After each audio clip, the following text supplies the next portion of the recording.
Komunitas jualan. Wah, itu biasanya ya. Komunitas apa ibu-ibu? One day one juice. Padahal yang namanya ngaji boleh tuh one day one juice boleh, one day two juice boleh, one day three juice boleh ya. Yang penting istiqomah. Atau one day satu halaman juga boleh. Ya, boleh. Yang penting istiqomah. Ya, alhamdulillah ibu-ibu sudah dimasukkan ke komunitas oleh Allah, komunitas yang baik. Nanti bikin lagi tuh komunitas. Komunitas menghafal surah Al-Baqarah atau komunitas tadabbur surah Al-Baqarah. Ibu-ibu, kalau di rumahnya ibu-ibu itu sering ya terjadi hal-hal yang tidak diinginkan. Entah itu suami istri maunya bertengkar terus, entah itu sepertinya rumah panas. Bacakan surat Al-Baqarah. Kenapa? Barang siapa yang dibacakan surah Al-Baqarah, setannya lari. Ya. Jadi nggak usah pakai macam-macam. Sudah, bacain aja surat Al-Baqarah. Maka nanti setannya akan lari. Jadi nanti monggo silakan ibu-ibu bikin. Ibu-ibu yang memulai nggak apa-apa. Bikin surah hafalan surah Al-Baqarah. Bikin komunitas tadabbur surah Al-Baqarah. Bikin tahsin surah Al-Baqarah. Ya, nanti selesai Al-Baqarah baru naik ke Al-Imran. Nggak apa-apa. Ya, Masya Allah. Baik. Jadi yang namanya lisan ketika dia berzikir kepada Allah, maka ini di antara tanda syukur kita kepada Allah Subhanahu wa taala. Bu, seringkali nikmat yang Allah berikan kepada kita itu kadang kita kurang mensyukurinya. Bisa dibayangkan dah ibu-ibu, orang yang tidak diberikan lisan oleh Allah, kira-kira bagaimana dengan hidupnya? Sekarang kita diberikan lisan oleh Allah Subhanahu wa taala, di mana yang namanya lisan itu seperti pisau bermata dua. Dia bisa membawa ke dalam surganya Allah, juga bisa membawa ke nerakanya Allah. Dan orang-orang yang memiliki lisan yang senantiasa mengingat Allah, itulah orang-orang yang berbahagia. Celakalah orang-orang yang dia ternyata menggunakan lisannya untuk hal-hal yang dimurkai oleh Allah. Mencela saudaranya, menghina saudaranya, meremehkan saudaranya sesama muslim. Kemudian apa lagi? Memfitnah saudaranya, menggibahi saudaranya. Ini semua adalah dosa-dosa lisan. Dan hendaklah kita para kaum wanita bertakwa kepada Allah, takut kepada Allah akan bahaya dosa lisan. Karena sesungguhnya setiap perkataan yang keluar dari lisan kita akan ditulis oleh para malaikat, dan kelak kita akan menyaksikannya di akhirat nanti. Subhanallah. Terutama ibu-ibu ya. Kira-kira yang banyak bicara itu ibu-ibu atau bapak-bapak? Ibu-ibu. Jadi hati-hati dengan lisan. Hati-hati dengan lisan. Termasuk hati-hati dalam menulis komentar atau menulis apapun di media sosial. Karena zaman sekarang walaupun lisannya pendiam, Bu, tapi ternyata tulisannya tajam.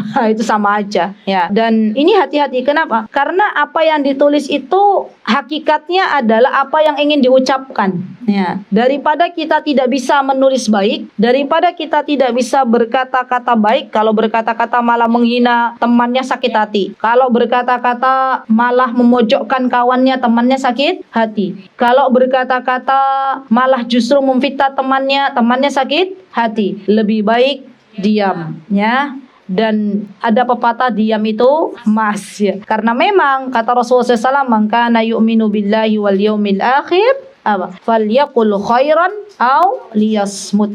Jadi pilihannya cuma dua Ummu Qurrata. Kalau bisa bicara baik, bicara. Kalau nggak bisa bicara baik, diam. Dan itu akan menyelamatkan agama kita di dunia maupun di akhirat. Jadi banyak sekali ibu-ibu ya kasus-kasus di mana itu asalnya adalah dari lisan. Kasus-kasus di mana asalnya dari sebuah tulisan. Maka bertakwalah kepada Allah, takutlah akan hal ini, dan semoga Allah Subhanahu wa taala senantiasa membimbing lisan-lisan kita untuk terus berzikir kepada Allah. Semoga Allah Subhanahu wa taala menunjukkan kepada kita tangan-tangan yang senantiasa memberitahukan manusia kepada amar ma'ruf nahi mungkar. Baik, kemudian yang kedua, yang lebih baik daripada emas dan perak adalah wa qalbun syakirun. Subhanallah.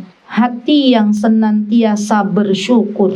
Saya sudah pernah menjelaskan bahwa di antara kebahagiaan seseorang apabila dia mampu mensyukuri atas segala nikmat yang Allah telah berikan. Ya. Kemarin kita sudah ambil pelajaran tentang nikmatnya mata, ya kan? Nikmatnya mata di mana ada saudari kita yang tunanetra jauh-jauh menuntut ilmu, ya. Maka di antara cara syukurnya kita adalah menggunakan mata kita untuk belajar. Cara syukurnya kita menggunakan kaki kita untuk datang ke tempat-tempat yang Allah ridhoi. Dan orang yang memiliki hati yang senantiasa bersyukur itu adalah hamba Allah yang memiliki hati yang bersih, ibu-ibu. Ada kalanya banyak nikmat yang Allah sudah berikan, tapi kita mencari sesuatu yang belum ada. Nikmat yang sudah Allah berikan saja belum tentu kita bisa menggunakan untuk hal-hal yang Allah ridhai. Tapi kita sudah minta nikmat yang lain. Padahal setiap nikmat yang Allah berikan kepada kita, kelak kita akan mempertanggungjawabkannya di hadapan Allah Subhanahu wa Ta'ala. Yuk kita belajar bersama-sama untuk memiliki hati yang senantiasa bersyukur, karena ini merupakan kebahagiaan hidup kita. Orang yang senantiasa bersyukur, maka biasanya Allah senantiasa kasih sehat, ya. Kenapa? Karena kalau orang zaman dahulu ini namanya legowo, ya. Orang yang bersyukur biasanya dia mudah berucap yo wis rapopo. Ya wis rapopo gitu ya. Tapi bukan cuman di lisan mukorota, bukan cuman yo wis rapopo tapi hatinya yang grundel. Tahu grundel enggak? Ada kan gitu kan? Hatinya belum ridha. Itu sama aja, ya. Sama aja masih belum ikhlas, ya. Tapi harus dua-duanya disamakan antara lisan dan hati. Jadi ketika kita mengucapkan yo wis rapopo, hatinya menerima, ya udah nggak apa-apa gitu ya. Subhanallah, Bu, orang yang nggak banyak pikiran, orang yang mindsetnya tuh bagus, ya masya Allah, dalam melihat sesuatu itu akan Allah sehatkan.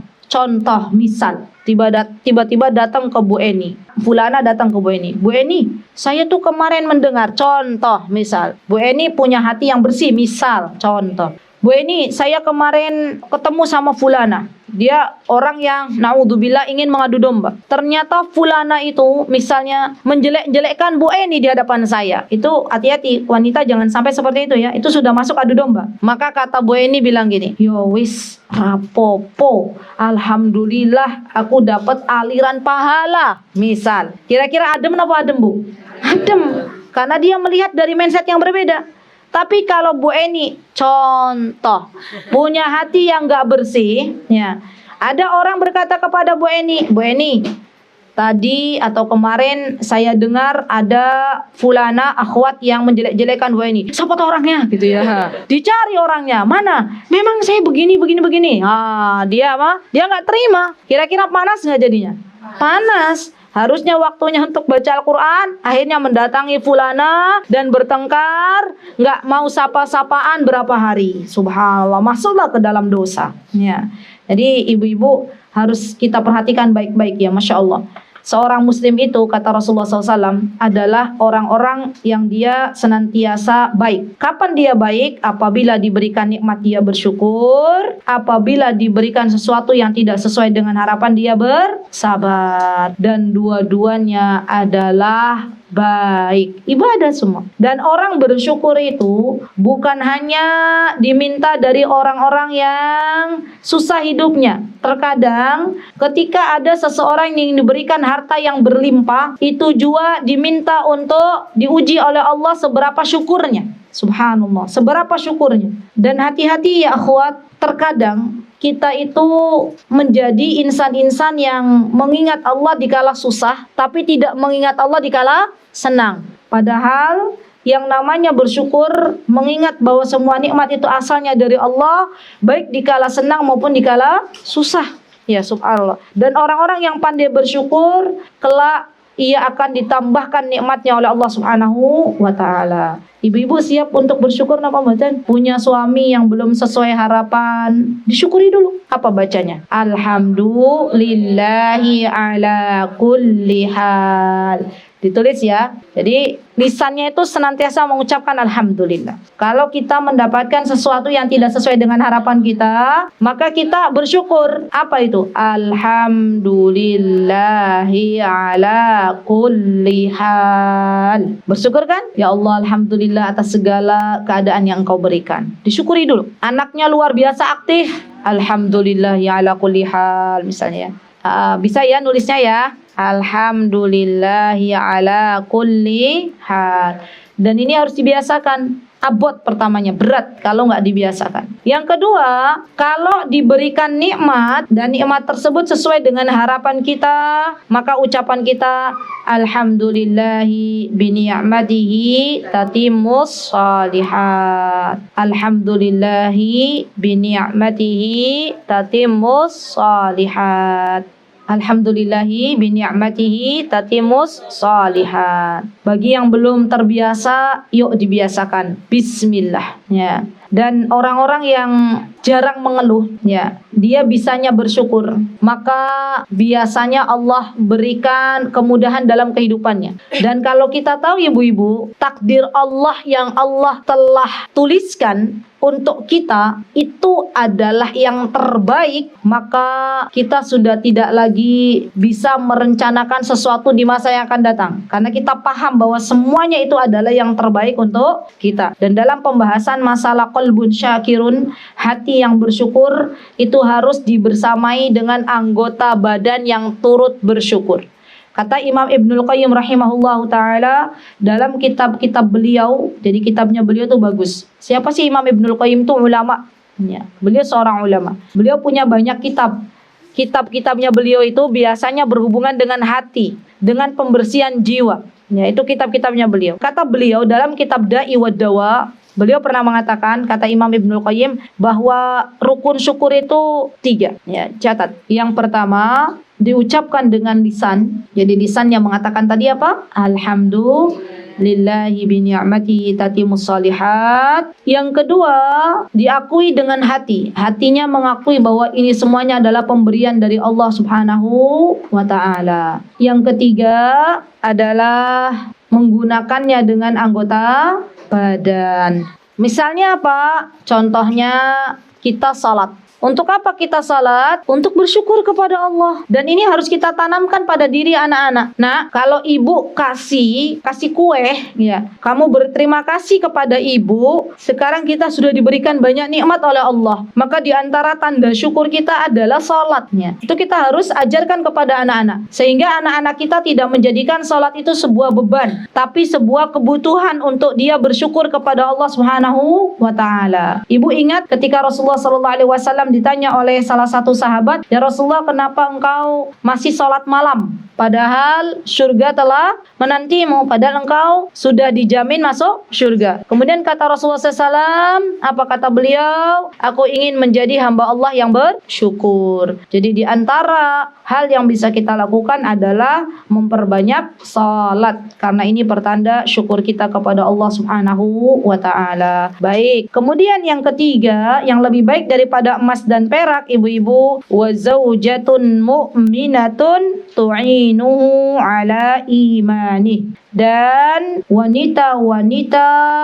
atau istri-istri yang beriman, yang salihah, yang terus membantu suaminya untuk beriman kepada Allah Subhanahu wa ta'ala. Ya, Masya Allah. Jadi yang ketiga, yang paling baik daripada emas dan perak adalah istri-istri yang salihah. Baik, ibu-ibu yang saya cintai karena Allah, di antara tugas kita sebagai seorang istri adalah mengajak suami kita bertambah dekat dengan Allah Subhanahu wa ta'ala. Kenapa demikian? Karena kalau suami kita solih, ibu-ibu, maka tutur katanya, perbuatannya akan diikuti oleh anak-anaknya. Ya, Masya Allah. Kalau suami solih, maka dia menjadi kepala rumah tangga yang bertanggung jawab. Maka kita di sini diminta untuk mengajak suami kita untuk terus dekat dengan Allah Subhanahu wa ta'ala. Kalau ada yang bertanya, "Ustazah, saya sudah mengajak tapi wangel." Atau angel nggak? Susah. Jangan berputus asa dari rahmat Allah. Berarti kita kurang kencang doanya. Kita belum benar-benar yakin kepada Allah. Minta kepada Allah, "Wahai Rabbku, saya memohon kepadamu, solihkanlah suamiku." Sudah berdoa belum ijabah, belum diijabah, artinya Allah sedang menginginkan kita untuk bersabar. Dan sabarnya kita dijadikan sebagai pahala yang kelak kita akan panen di akhirat nanti. Ya, subhanallah. Jadi wanita salihah itu wanita yang selalu mendoakan suaminya, wanita yang selalu mengajak suaminya untuk beriman kepada Allah. Dan ketika diuji oleh Allah suaminya belum mau, dia terus berdoa meminta kepada Allah. Ada waktunya nanti Allah berikan ibu-ibu, suami ibu berubah. Ada waktunya. Allah sedang melihat diri kita, benar-benar nggak kita itu minta sama Allah, atau kita setengah-setengah doanya, atau kita belum ridho kita menjadi istrinya. Itu juga bisa menjadi penyebab suami kita belum saleh. Ibu-ibu yang masih belum ridho kita menjadi istri dari suami kita, gimana? Ibu-ibu yang belum ridho kita ini menjadi istri dari istrinya para suami kita, maka itu terkadang menjadi ujian sendiri. Jadi evaluasi lagi. Bisa jadi doa kita yang belum diijabah itu karena kita belum ridho dengan ketetapannya Allah. Ya. Maka mulailah ridho. Ya Allah, saya ridho jadi istrinya beliau. Ya Allah, sudah ini adalah yang terbaik. Kita ridho dulu. Baru setelah ridho, nanti kita berdoa sama Allah. Ya Allah, hamba memohon kepadamu, hamba sudah ridho ya Allah. Tidak apa-apa, hamba diberikan suami yang model begini, nggak apa-apa ya. Tidak apa-apa. Pokoknya hamba ridho, hamba nerimo ya Allah. Ya, semoga ini menjadi ladang pahala bagi hamba. Nanti kalau sudah benar-benar ridho, minta sama Allah. Ya Allah, berikanlah hidayah untuk suami hamba ya Rabb. Ya Allah, jadikanlah ia orang yang mau salat. Ya Allah, berikanlah hidayah Engkau kepada suami hamba agar beliau bisa menjadi kepala keluarga yang bertanggung jawab. Terus berdoa. Dan jangan sampai terucap kok doaku ora dikabul-kabul. Itu artinya kita sedang bersuudzon kepada Allah Subhanahu wa taala. Jadi terus meminta kepada Allah dan jangan lupa meminta kepada Allah agar Allah menjadikan kita istri-istri yang salihah. Istri yang salihah itu pahalanya nggak main-main, Bu.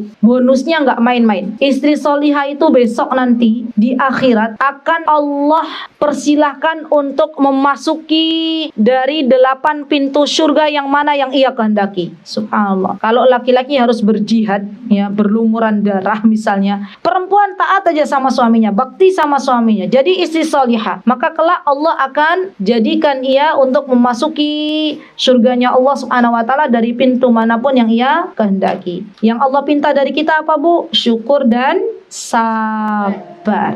Dah itu aja ya. Baik, itu yang bisa saya sampaikan ibu-ibu dalam kesempatan yang berbahagia ini. Jikalau ada kebenaran datangnya dari Allah Subhanahu wa taala, jikalau ada kesalahan datangnya dari saya pribadi, tidak perlu kita membanding-bandingkan suami kita dengan suaminya orang lain, karena sejatinya apa yang Allah beri kepada kita itu adalah yang terbaik untuk diri kita, dan tetap berhusnudzon kepada Allah Subhanahu wa taala bahwa Allah akan memberikan apa yang kita pinta. Baik, aku qauli hada wa astaghfirullah li wa lakum wa akhiru da'wana alhamdulillahi rabbil alamin. Wassalamualaikum warahmatullahi wabarakatuh. Mutiara Hikmah Official, menyingkap hikmah di balik sunnah.